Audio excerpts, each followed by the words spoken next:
మన team India under-19 కుర్రాళ్ళు ఆరోసారి world cup గెలుచుకున్నారు. ఫైనల్ మ్యాచ్లో వైభవ్ సూర్యవంశీ ఒక మైండ్ బ్లోయింగ్ సెంచరీ కొట్టి మన టీంను గెలిపించాడు.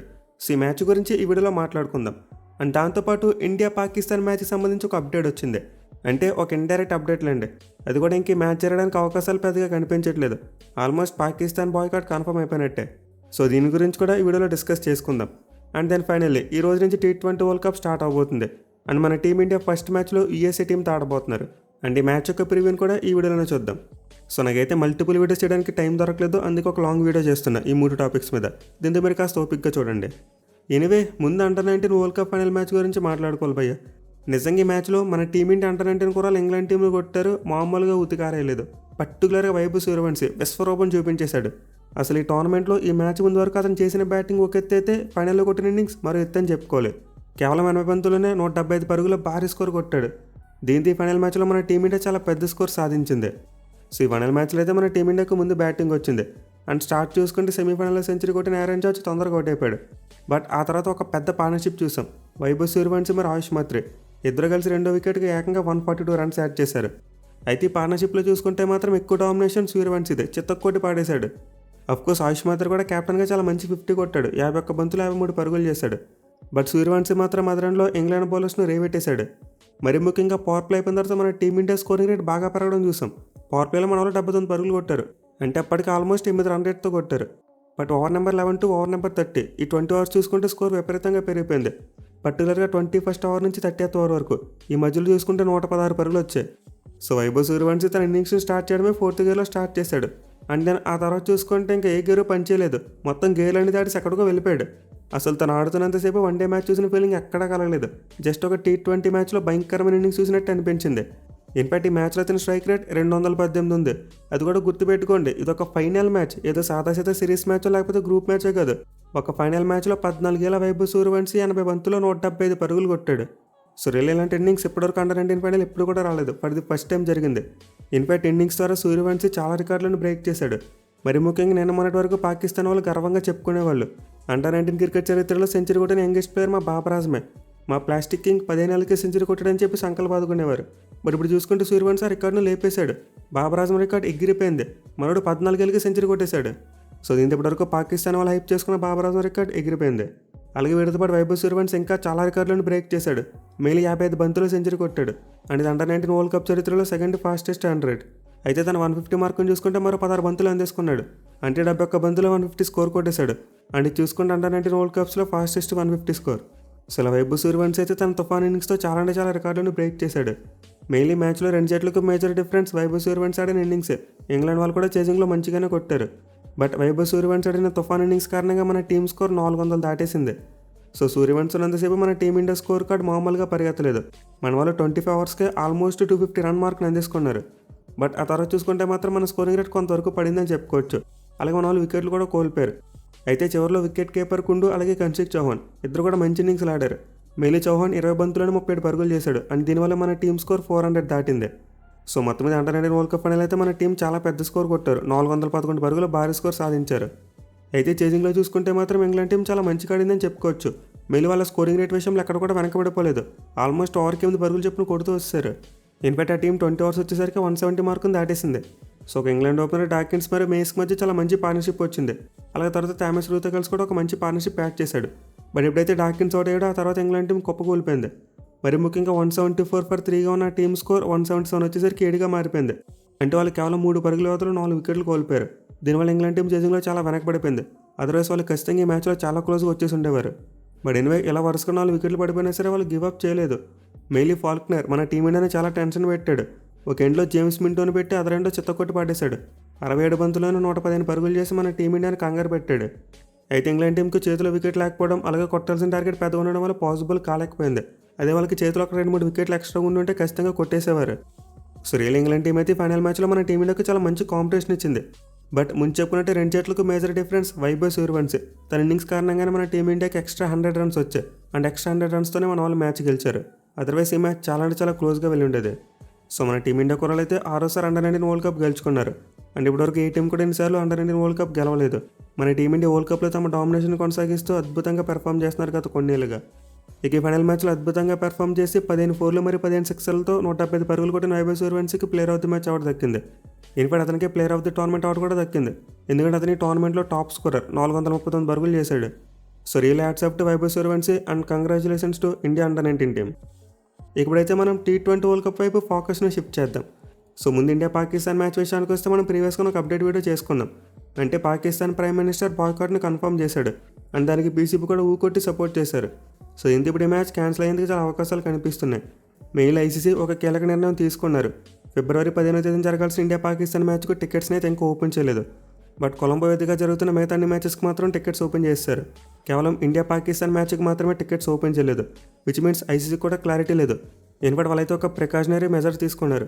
ఎందుకంటే ఇప్పుడు టికెట్లు అమ్మేసి ఆ తర్వాత మ్యాచ్ జరగకపోతే వాళ్ళు లీగల్గా ప్రాబ్లమ్స్ ఫేస్ చేసేందుకు అవకాశం ఉంటుంది. దీనివల్ల ఐసీసీ ముందు జాగ్రత్తగానే టికెట్స్ అమ్మకాన్ని ఆపేశారు.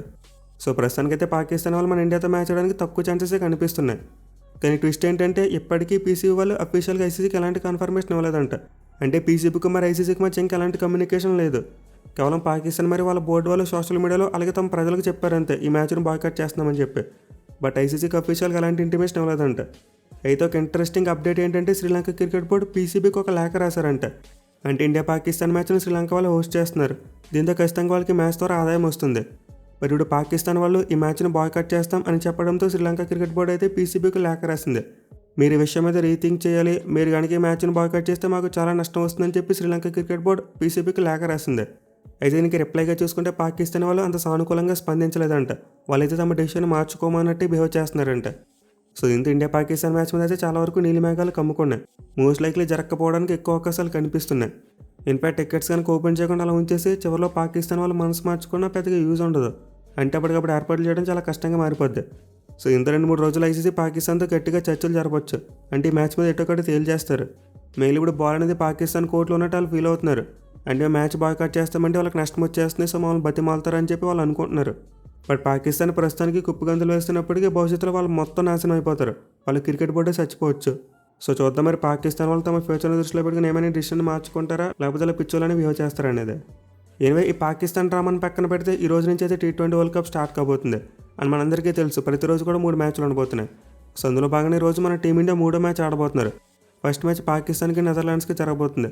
అండ్ దెన్ సెకండ్ మ్యాచ్ చూసుకుంటే వెస్టిండీస్ వర్సెస్ స్కాట్లాండ్. ఇక చివరికి ఈరోజు 3వ మ్యాచ్ మన టీమిండియా వర్సెస్ యూఎస్ఏ సాయంత్రం 7 గంటలకు స్టార్ట్ కాబోతుంది. సో ఈ మ్యాచ్ యొక్క ఫలితం గురించి అయితే పెద్దగా దిగులు ఎవరికి ఉండదు. అంటే మోస్ట్ లైక్లీ మన టీమిండియాని మ్యాచ్ గెలుస్తుంది. ఎందుకంటే మన వాళ్ళు ఈ మ్యాచ్లోకి మాత్రమే కాదు ఈ టోర్నమెంట్లోకి ఫేవరెట్స్గా బరిలో దిగుతున్నారు. మెయిన్లీ ప్రజెంట్ మన టీమిండియా అద్భుతమైన ఫామ్లో ఉంది. అండ్ మన వాళ్ళ ఫామ్ ముందు యూఎస్ఏ వాళ్ళు నిలబడడం చాలా అంటే చాలా కష్టం. అయితే T20 ఫార్మాట్లో ఏ టీంలు కూడా తక్కువ అంచనా వేయడానికి వీల్లేదు. మెయిన్ యూఎస్ఏ వాళ్ళు లాస్ట్ టైం పాకిస్తాన్ టీంని డిఫీట్ చేశారు T20 వరల్డ్ కప్లో. దీంతో మన టీమిండియా కాస్త జాగ్రత్తగా ఉండాలి, మరి ఎక్కువ లైట్ తీసుకోకూడదు. సో ఈ మ్యాచ్ని అయితే ముంబైలోని వాంకడే స్టేడియం అయితే ఆడబోతున్నారు. అండ్ ఇక్కడ పిచ్ రిపోర్ట్ చూసుకుంటే మన అందరికీ తెలిసిందే ఒక రెడ్ సాల్ వికెట్ ఉంటుంది అండ్ పూర్తిగా batting friendly wicket. Mainly T20 ఫార్మాట్లో చూసుకుంటే ఈ గ్రౌండ్లో చాలా రన్స్ వచ్చాయి. సో మనం గతంలో చూసుకున్నా అలాగే రీసెంట్గా చూసుకున్నా ఈ గ్రౌండ్లోని వికెట్ అయితే ఎక్కువగా బ్యాటింగ్ అనుకూలిస్తుంది. బట్ అఫ్కోర్స్ ఇనీషియల్గా పేస్ బౌలర్స్ కూడా చాలా మంచి హెల్ప్ ఉంటుంది. అంటే పేస్ అండ్ బౌన్స్ కారణంగా కొత్త బాల్ బాగా స్వింగ్ అవుద్ది. ఇన్ఫాక్ట్ ఐపీఎల్ మ్యాచెస్లో చాలా సందర్భాలు అలాంటివి చూసాం. బట్ ఒకసారి బాల్ హోల్డ్ అయిందా ఈ పిచ్ మీద బ్యాట్స్మెన్ పెచ్చగా ఎంజాయ్ చేస్తారు. అందులో డ్యూ ఫ్యాక్టర్ కూడా ఖచ్చితంగా వస్తుంది. సో మనమైతే మోస్ట్లీ మ్యాచ్లో భారీ స్కోర్ చూడొచ్చు. పర్టికులర్గా మన టీమిండియా ఫస్ట్ బ్యాటింగ్ చేస్తే ఖచ్చితంగా భారీ స్కోర్ వస్తుంది. వేరే అమెరికా టీం ఫస్ట్ బ్యాటింగ్ చేస్తే అంత పెద్ద స్కోర్ చూడకపోవచ్చు, కానీ చేసింగ్ మాత్రం గట్టిగా ఉంటుంది. అంటే మన వాళ్ళ టార్గెట్ను అండర్ 10 ఓవర్స్లో కొట్టేసినా కొట్టేస్తారు. ఎందుకంటే ప్రజెంట్ మన టీం ఫామ్ ఆ రేంజ్లో ఉంది. ఇక ఈ గ్రౌండ్ యొక్క స్టాట్స్ చూసుకుంటే ఇప్పటివరకు మొత్తం 9 T20 మ్యాచెస్ జరిగాయి. అంటే 9 మ్యాచ్లో ఫస్ట్ బ్యాటింగ్ చేసిన టీం 4 మ్యాచ్లు గెలిస్తే చేస్ చేసిన టీం 5 మ్యాచ్లో గెలిచింది. అలాగే గ్రౌండ్లో ఫస్ట్ ఇన్నింగ్స్ యావరేజ్ స్కోర్ చూసుకుంటే 197 పరుగులుగా ఉంది. సో యావరేజ్ స్కోర్ బట్టి మనం అర్థం చేసుకోవచ్చు ఈ వెన్యూ అంత హై స్కోరింగ్ వెన్యూ అనేది. అండ్ టాస్ విషయానికి వస్తే ఆబ్వియస్లీ ముందే చెప్పుకున్నాం డ్యూ ఫ్యాక్టర్ ఖచ్చితంగా ఉంటుంది. దీంతో టాస్ గెలిచిన కెప్టెన్ ఎలాంటి సందేహం లేకుండా ముందుగా ఫీల్డింగ్గా తీసుకుంటారు. ఇక ఈ గ్రౌండ్లో 2 జట్లకి రికార్డ్ చూసుకుంటే ఇప్పటివరకు ఒక్కసారి కూడా తలపడలేదు. ఇన్ఫాక్ట్ ఓవరాల్గా చూసుకుంటే 2 జట్ల మధ్య ఒక్క మ్యాచ్ మాత్రమే జరిగింది, అది కూడా లాస్ట్ టైం T20 వరల్డ్ కప్లోనే. అండ్ ఆ మ్యాచ్లో మన టీమిండి యూఎస్ఏ టీంని కంఫర్టబుల్గానే ఓడించారు. అఫ్కోర్స్ కొంతవరకు ట్రికే చేసే, బట్ స్టిల్ మన వాళ్ళు చివరికి కంఫర్టబుల్గానే గెలిచారు. వేరే ఈ గ్రౌండ్లో చూసుకుంటే మన టీమిండియాకి మంచి రికార్డ్ కనిపిస్తుంది. మన వాళ్ళు ఈ గ్రౌండ్లో 6 మ్యాచ్లు ఆడితే 4 గెలిచారు, 2 మ్యాచ్లో మాత్రం ఓడిపోయారు. మెయిన్లీ మన టీమిండియా గ్రౌండ్లో 2017 సంవత్సరం నుంచి ఒక్క మ్యాచ్ కూడా ఓడిపోలేదు, వరుసగా 4 మ్యాచ్లో గెలిచారు. సో డెఫినెట్లీ ముందు చెప్పినట్టు ఈ మ్యాచ్లో మన టీమిండియానే ఫేవరెట్స్గా ఉంటారు. Even last time T20 world cup USA team మనకి మంచి కాంపిటీషన్ ఇచ్చినా సరే ఈసారి అది కుదరకపోవచ్చు, ఎందుకంటే ఈసారి ఒక బ్యాటింగ్ వికెట్ ఉండబోతుంది. కానీ యూఎస్ఏలో మాత్రం లాస్ట్ టైం ఒక ఆర్టిఫిషియల్ పిచ్ చూసాం, అందుకే మన వాళ్ళు సరిగ్గా ఆడలేకపోయారు. బట్ ఈ మ్యాచ్ కోసం చూసుకుంటే మాత్రం మన వాళ్ళకి తెలిసిన పిచ్, అలాగే బాగా బ్యాటింగ్ ఫ్రెండ్లీ పిచ్. దీంతో ఖచ్చితంగా మన టీమిండియా రెచ్చిపోద్ది. ఇక టీమ్స్ విషయానికి వస్తే పేరుకి అమెరికా టీం అయినప్పటికీ టీంలో అమెరికా ప్లేయర్స్ 4 ఉన్నారు. అంటే వాళ్ళ స్క్వాడ్లో ఉన్న 15 మందిలో అమెరికాకు చెందిన ప్లేయర్స్ 4. మిగతా 11 మంది ప్లేయర్స్ కూడా ఇమిగ్రెంట్స్, అంటే వేరే దేశం నుంచి వచ్చి అమెరికాకు సెటిల్ అయిన వాళ్ళు ఎక్కువ ఉన్నారు. సో ప్రజెంట్ ఉన్న అమెరికా టీంలో 5 ప్లేయర్స్ ఇండియాకి చెందిన వాళ్ళు, అండ్ దాని మిగతా 6 ప్లేయర్స్ చూసుకుంటే వేరే దేశాలకు చెందిన వాళ్ళు. సో విధంగా పేరుకి టీం యూఎస్ఏ టీం అయినప్పటికీ ఎక్కువ మంది విదేశీ ప్లేయర్లు ఉన్నారు.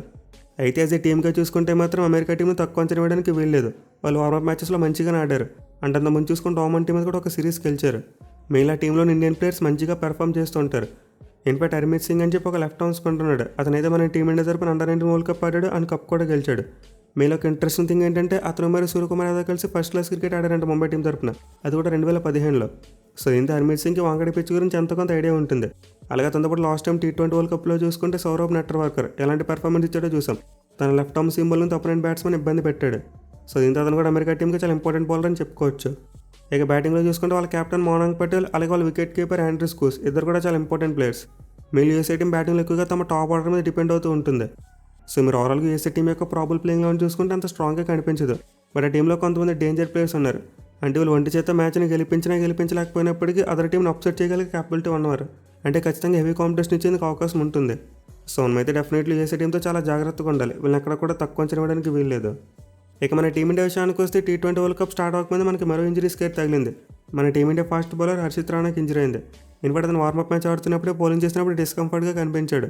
అండ్ దీని కారణంగానే సౌత్ ఆఫ్రికా అగైనెస్ట్గా 1 ఓవర్ మాత్రమే వేశాడు. సో అతని ఇంజరీ గురించి అయితే రోజు మన కెప్టెన్ సూర్యకుమార్ యాదవ్ ఒక కన్ఫర్మేషన్ ఇచ్చాడు. అతనైతే మోస్ట్ లైక్లీ T20 వరల్డ్ కప్లో ఆడకపోయేందుకు ఎక్కువ అవకాశాలు ఉన్నాయంట. బట్ ఆఫ్ కోర్స్ ఇంకా రూల్ అవుట్ అయితే కాలేదు, స్క్వాడ్తోనే ఉన్నాడు. But most likely rule out అయిపోయేందుకు చాలా అవకాశాలు ఉన్నాయంట. సో అదేమైనా జరిగితే మన వాళ్ళు ప్రసిద్ధ కృష్ణనో లేకపోతే మహమ్మద్ సిరాజ్నో ఇద్దరు ఎవరో ఒకరిని రీప్లేస్మెంట్ ప్లేయర్గా తీసుకోవచ్చు. వేరేస్ వాషింగ్టన్ సుందర్ విషయానికి వస్తే ఇంకా స్క్వాడ్తో చేరినట్టు కనిపించట్లేదు. బట్ అతని ఇంజరీ విషయంలో ప్రజెంట్ మన టీం మేనేజ్మెంట్ అంత కంగారుగా లేదు. ఎందుకంటే అతను ఎలానో బ్యాకప్ ప్లేయర్గానే ఉండబోతున్నాడు. ఈవెన్ హర్షిత్ రాణా కూడా మోస్ట్ లైక్లీ బ్యాకప్ ప్లేయర్గానే ఉంటాడు. సో మనకి ప్రజెంట్ బెంచ్ మీద ఉన్న ప్లేయర్స్కి ఇంజరీస్ అయ్యాయి. బట్ మెయిన్ టీం చూసుకుంటే మాత్రం అంతా చక్కగా సెట్ అయ్యి ఉంది. పర్టికులర్గా వార్మప్ మ్యాచ్లో చూసాం మన టీమిండియా కాంబినేషన్ ఎలా ఉండబోతుందో చాలా క్లియర్గా అర్థమైంది. సో మన టీమిండియాకి ఓపెనర్స్గా అభిషేక్ శర్మ మరియు ఇషాన్ కిషన్ వీళ్ళిద్దరు వస్తారు. అంటే ఆబ్వియస్లీ 1 డౌన్లో తిలక్ వర్మ, నెంబర్ 4లో సూర్యకుమార్ యాదవ్, నెంబర్ 5లో హార్దిక్ పాండ్యా, నెంబర్ 6లో రింకు సింగ్, నెంబర్ 7లో శుభం దూబే, నెంబర్ 8లో అక్షర్ పటేల్, నెంబర్ 9లో హర్షదీప్ సింగ్, నెంబర్ 10లో బుమ్రా అండ్ 11లో వరుణ్ చక్రవర్తి. సో మన టీమిండియా ప్లేయింగ్లో మోస్ట్ లైక్లీ ఇలానే ఉంటుంది. ఏ ప్లేయర్కి కూడా రెస్ట్ అవ్వరు, ఎందుకంటే మన బెంచ్ స్ట్రెంత్ అంత బలంగా లేదు. మీరు యూఎస్ఏతో మ్యాచ్కి బుమ్రాకి రెస్ట్ వచ్చని చెప్పి కొన్ని రిపోర్ట్స్ వచ్చాయి. బట్ అది జరగదు, ఎందుకంటే మనకి హర్షిత్ రాణా అందుబాటులో లేడు. అట్ ది సేమ్ టైం మనకి పాకిస్తాన్ తరహాన మ్యాచ్ లేదు కాబట్టి బుమ్రాకి అంత ఎక్కువ రెస్ట్ కూడా అవసరం లేదు.